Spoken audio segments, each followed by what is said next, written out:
값이 많이 오른 동지, 똑똑하게 상속받고 양도세까지 감면받는 방법이 되겠습니다. 어느 클라이언트의 질문이 되겠습니다. 농사를 짓고 있던 농지가 주변 개발로 인하여 값이 많이 오른 상태입니다.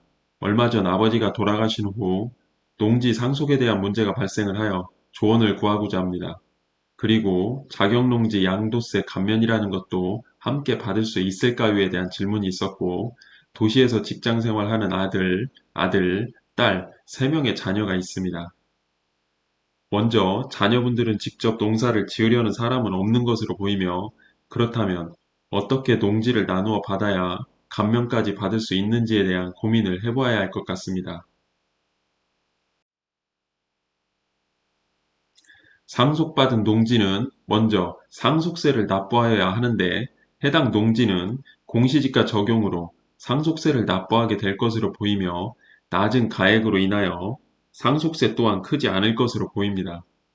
여기서 잠깐, 만약 상속을 받고 해당 농지를 바로 양도하게 되면 실제 매매가가 형성이 되어 상속세 또한 실제 매매가로 과세가 될 것으로 보입니다. 상속세 및 증여세법의 평가 방법은 시가를 원칙으로 하는 것이며, 그 시가는 불특정 다수인 사이에 자유로이 거래가 이루어지는 경우에 통상 성립된다고 인정되는 가액이나, 평가 기준일 전후 6개월, 증여는 전 6개월, 후 3개월 이내의 기간 중 당해 유사 재산의 매매 감정, 수용 경매, 공매 가액이며, 평가 기준일 전 2년 이내의 기간과 결정 기한까지의 기간 중 매매 감정, 수용 경매, 공매가 있는 경우로 평가심의위원회의 심의를 거쳐 인정된 가액도 시가로 포함된다고 되어 있습니다.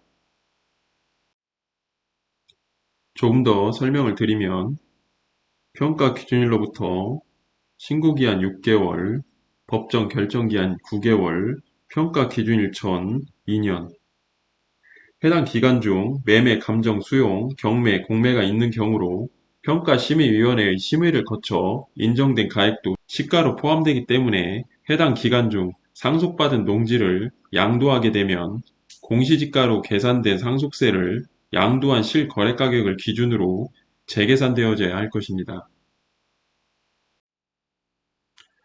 상속받은 농지는 먼저 8년 이상 농사를 짓고 있었던 상태라면, 피상속인의 사망 이후 3년 내에 해당 농지를 양도하면 자격농지 양도세 감면을 받을 수가 있습니다.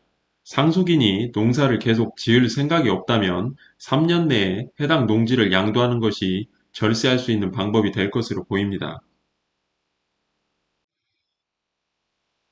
만약 상속받은 농지가 8년의 자격 조건을 갖추지 못하였다고 한다면, 상속인이 해당 농지에서 1년 이상 작용을 하게 되면 피상속인의 경작 기간까지 합산하여 경작 기간으로 인정받아 총 8년 이상이면 자격농지 양도세 감면을 받을 수가 있습니다.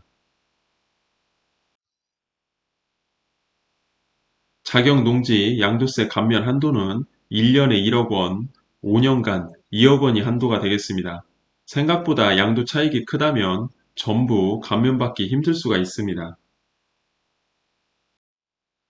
먼저 해당 농지를 상속하는 방법에는 자녀 수만큼 나누어 상속을 받는 것이 좋을 듯 보입니다. 한 사람에게 집중이 되어 상속이 이루어지면 자격농지 양도세 감면 한도에 막혀 감면받을 수 있는 금액이 크지 않을 수가 있습니다.